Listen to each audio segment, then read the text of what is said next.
Year, Milestone Comics returned after an almost 25-year absence from comic book store shelves, and many comic fans, including myself, were anticipating the return of the popular characters such as Static, Icon, and Hardware. Unfortunately, your Milestone Comics is making the same mistake that led to its demise back in 1997. And that mistake that they're making is not really giving their villains any sort of character development.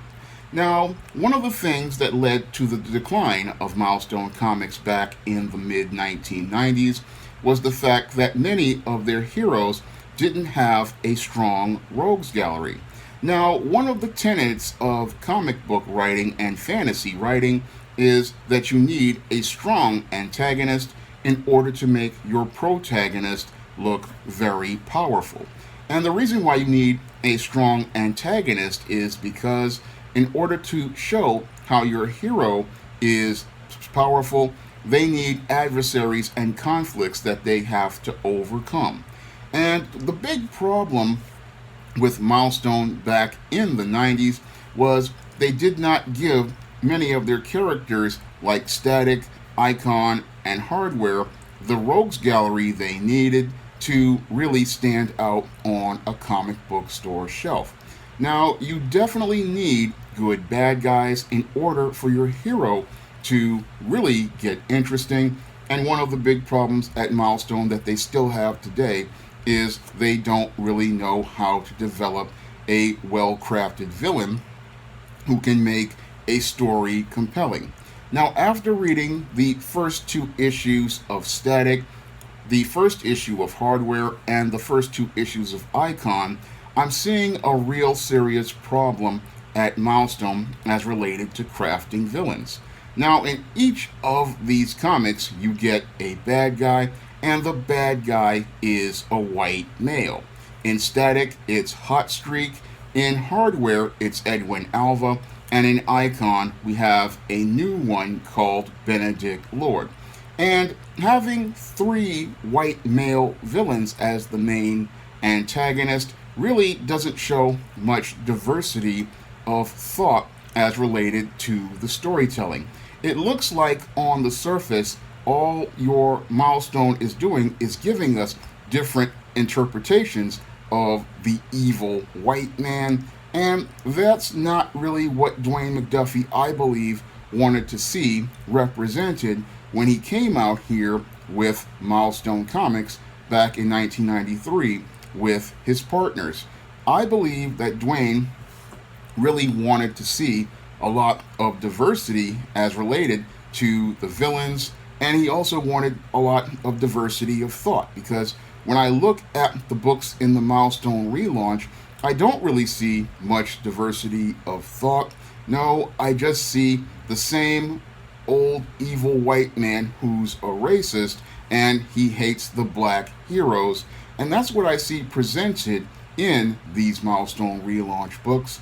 And that really takes away from a lot of the depth and complexity that took place in the original Milestone universe. For example, with the Static character, they were showing with Hot Streak the poor white guy who was a bit of a simp, who wanted to go out here and try to pretend like he was black in order to impress girls. So they were trying to show that this guy, he was just a lame, and he needed the gimmick in order to get attention, but he was still lame, but a lame with powers who would go out here and try to overcompensate by wanting to hurt Virgil. So there was a lot more layers and complexity to that Hot Streak character that really were not played up in this new Milestone relaunch, which just shallowly glosses over things by saying, oh, your Hot Streak was just a bully, but there was more to the character than what was presented in 1993. There was a lot more there, and he was not just a bully, he was also, again, a complete lame who feared Virgil's confidence and his sense of humor and his ability to go out here and just be himself. So there was a lot more going on there as related to that character, and sadly, Reginald Hudlin doesn't really understand much of the layers as related to the hot streak character. In his eyes, he's just an evil white guy, and Virgil just needs to stop him because he's white. And the same thing going on with Edwin Alva in Hardware, where we've got this conspiracy theory going on about Kurt Metcalf and the gas, and your Edwin Alva being the one who said that he made your Curtis Metcalf, and it's a tug of war of who is going to be better than who. And again, it's the black man going out here looking to prove himself to the white man, and that's really a losing battle as I see it, because your Kurt Metcalf, he was not about white validation and white approval. No, the Kurt Metcalf character in the original Hardware was all about trying to get his due from a company that he worked for years, and go out here and be able to be compensated for all of the inventions and all of the work he put in for that company, something many black men who work in corporate America could relate to, because many black men in corporate America, they would go out here and put all of this effort into different things and never get any sort of compensation. Examples of this are the guy who made the video game cartridge. That was a black man, and that invention made trillions of dollars for the video game industry over the last 30 years. And the guy who made the Super Soaker was a black man, and he didn't really get compensated the way he should have. And that's what Kurt Metcalf was representing to black people. He was in some ways like a Tony Stark at Marvel Comics, but he was one who worked at corporate America, and he wanted to get his fair share of compensation for the tangible inventions that he made for that company. And your Hudlin has turned him into, oh, I'm going to try to prove that I'm better than the white man, and that's just not really showing us how rich and complex the Kurt Metcalf character is. Now, when it comes to Icon, this is what I'm seeing here with this whole Benedict Lord character, is a character that is just designed to, again, not really present us with how rich and complex the Icon character is, but show us, oh, here's an evil white man who is just as old and long-lived as Icon and represents the white supremacist who wants to destroy the black man. And again, that takes away from a lot of the complexity as related to the Icon character and just turns this into, again, another evil white man for the Icon character to fight. Now, the Icon character was one of the richest and most complex characters out there, because here you have a brother from another planet, and this brother from another planet is taking an observation of black culture because he's living and experiencing it. And as somebody who is an outsider looking in, he's taking a critical examination of the black culture in ways that most black people really wouldn't be able to see it. Moreover, your Icon is also someone who is really, he's really taking a look at things, because the way he's taking a look at things very critically, he's approaching things in a different way than most black people would. So your Augustus Freeman, understanding the subtle politics transpiring around him, what he's doing is looking for ways to go around the racists in order to protect the black people around him. And this is a concept that really flew over the head of your Reginald Hudlin, who just sits here and makes it where Icon is going against the evil white man and not really thinking about how Augustus Freeman was working covertly underground, looking to help black people, like your Dwayne McDuffie and Mark Bright presented in the pages of Icon, because your Augustus Freeman understood that he could not really be a superman in a white supremacist country. He needed to be a subtle man, and he needed to go and find covert ways to go out here and help black people. It's very similar to what I presented in the pages of my story, ISIS Imitation of Life. In the days of Jim Crow, people had to, like Geisis, had to use their powers very differently in order to empower black people. But at Milestone, they're making, again, the exact same mistake they made back in the 1990s, not really focusing on developing a diverse array of villains with diverse motivations for overcoming the bad guy and giving us diverse arrays of abilities to show how the character is going to use a diversity of thought in overcoming the challenges presented to them. Because it's not just about the powers, it's about the creativity of the writer to show how creative the hero overcomes the obstacles put in front of him. That's something I've learned after reading comics for over 30 years, is that people want to see characters who are heroes overcoming the odds in extremely creative ways. And I don't think we're going to get that with this Milestone relaunch, because if they're starting out with the evil white man, then there's not really much that they're really focusing on outside of it's the black man versus the evil white man.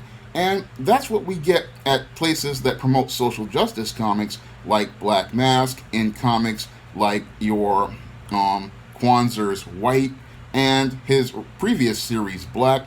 And that's not really what I believe comic readers want when it comes down to black superheroes. When it comes down to black superheroes, many readers, yes, we do understand that racism is going to be tackled here and there inside of the comics, but we want the primary focus to be the hero overcoming the challenges put in front of them.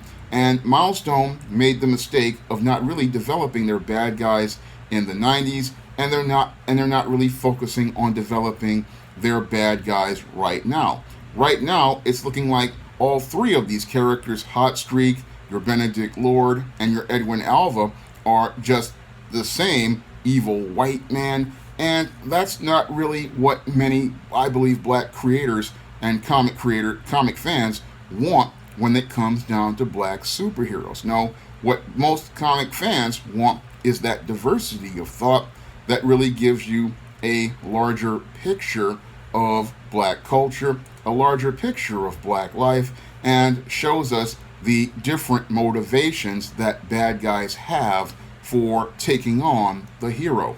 And that's something that we really needed at Milestone Comics, as I see it, because you really need to have different villains with different motivations, because those different motivations are what really make a rogues gallery stand out.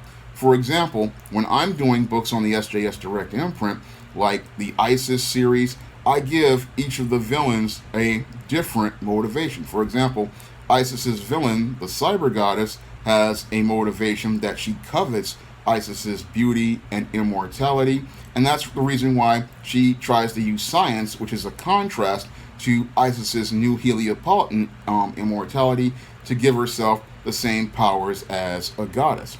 And the villain Goldenshine, who is a white female, her motivation for wanting to fight ISIS is that she wants to go out here and get this attention on social media, and she wants to go out here and be seen as this superstar in her own eyes. So villains have to have different motivations, and it's those different motivations that make us care about their characters, because those different motivations show us that the relationship between each character is completely different. And I do the same thing with the East-Team character, who was having our arch enemy Delilah, who has the mommy issues, which contrast East-Team's daddy issues with Osiris, and her hating East-Team because her mother is such a big fan of her. And then I have your Brimstone Jack, who was a demon pimp, and he was out here looking to get big money and a big score,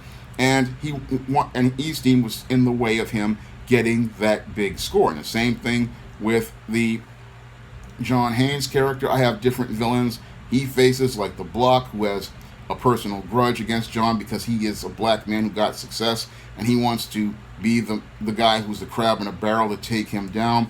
Then he has Lucifer, who just hates him because of who he is.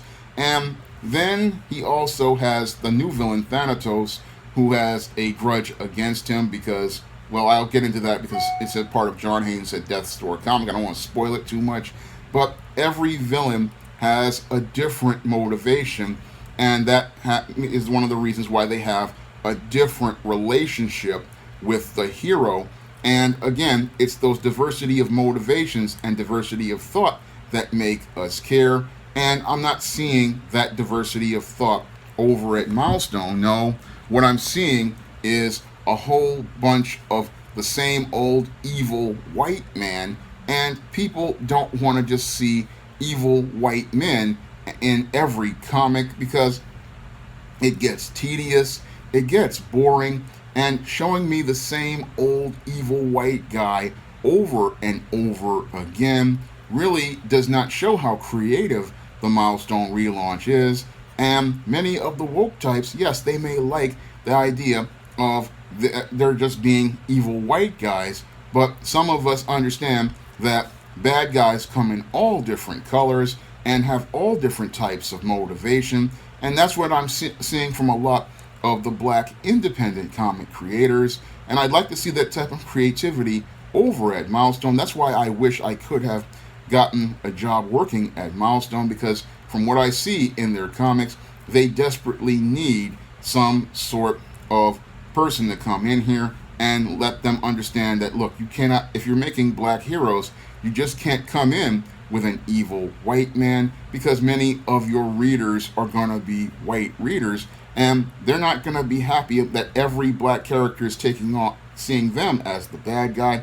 And that's not really something that the customers really want to, not only the white customers don't want to see, the black customers don't want to see as well, because in black communities, we also know that, yes, there's a lot of racism and white supremacy in America, but we also know that bad guys come in all different sorts of colors and races, and that was one of the things that Dwayne put in the Static Shock show, where he had characters like Ebon, Shiv, and I believe his Slipstream. He always made sure there was all sorts of diversity, and that was one of the reasons why the Static Shock show was so great, because he always made an effort to give us that diversity. And Hudlin is not giving us that diversity. He's going out here with the evil white man, and most people, that, like myself, we get turned off by this whole evil white man thing, because we want to see what Dwayne established all those years ago when he established the Milestone universe. We want that rich diversity of thought. We want that rich diversity of black culture. We want that rich diversity of the black experience, and we want stories that really show us more to the black community than just trying to give us a repackaged blaxploitation movie.